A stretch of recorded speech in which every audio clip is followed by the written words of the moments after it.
Do you know what a mimic is? Because after this recording, you may never answer a late night knock the same way again. I just heard keys open. Oh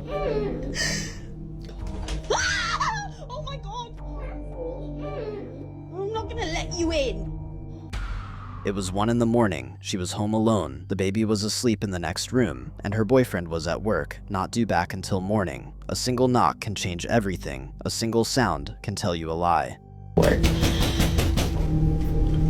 I just heard keys open. At first, the sound at the door seemed harmless. A polite knock, like a neighbor, or a delivery, a simple mistake at the wrong house. The kind of sound you dismiss because it feels normal. She even says on camera that she thought it was harmless, and that small moment of trust quietly becomes a tool. Then she heard keys slow, methodical turning in the lock, one by one, as if the person outside knew exactly what they were doing. Her stomach dropped instantly because no one else had a key. She grabs her phone and starts recording. The camera light cuts across her face. Her hand trembles in the frame as she speaks like she is talking to a friend, saying, "My boyfriend is at work. There is nobody here." She repeats it again, trying to convince herself. My boyfriend is at work. I'm thinking he might have come home early. He don't supposed to get off till the morning. After a good, maybe like 5 minutes, I don't hear him moving no more.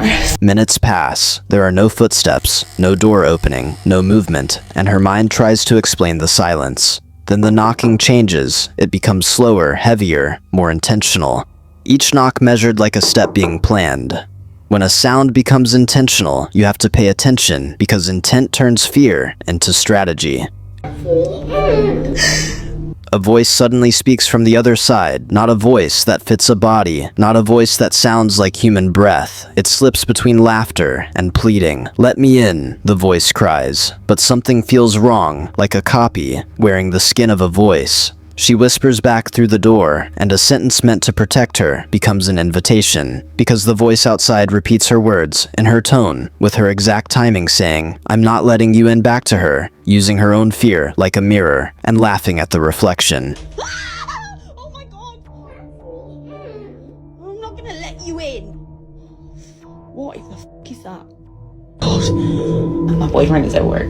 I'm thinking he might have come home early. He don't supposed to get off till the morning. After a good, maybe like 5 minutes, I don't hear him moving no more. So I'm like, damn, is he gonna come in the room? Like, you know, like me and the baby in the room. I know he didn't see the baby. Fear becomes dangerous when it is reflected back at you, when your own voice is used to push you toward the wrong choice. And that loop is the mimic's greatest trick. Her breathing accelerates, the camera shakes, and you can hear the baby faintly sleeping in the background, raising the stakes even higher. She starts thinking maybe her boyfriend came home early, and that hope almost breaks her resolve. Then the knocking returns, slower now, patient now, like something with time on its side. This is where the dread really lives, not because something smashes the door, but because something familiar waits to be invited inside.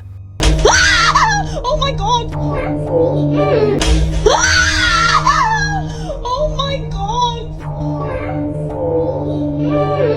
Think about your own house. Think about the sound that would make you open the door. Think about the voice that would convince you. Mimics do not copy randomly. They learn patterns. They copy familiarity, laughter, tone, cadence, names, and the voices of people you love. They may copy the exact knock of your partner, the rattle of the keys you recognize, or say your name in the voice of someone who left hours ago. In her case, the mimic matched her boyfriend down to the rhythm of the knock, the slow press of the keys, and even the inflection of her own protest. Mimics are patient. They do not break in like thieves. They do not scream. They wait, they copy, and then they ask politely to be let in. And that is the cruel part, because they make you complicit. If you were in this video, what would you do? Would you answer because the voice is familiar, or would you stay silent and call?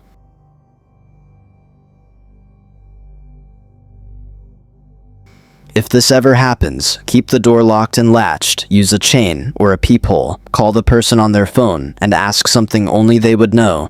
Listen for real surroundings, and if the voice behind the door repeats what you say, do not open it. Imagine waiting with a baby, a camera, and no one you trust nearby. This is not a story about a break-in. It is a story about a voice that tricks you into opening safe places and choosing trust when silence would save you. Tell me what you would do in the comments follow. For more dark, real feeling encounters, Share this with someone you would not want answering a late knock, because once a mimic learns a sound, it will try again. And sometimes the sound it learns is your fear.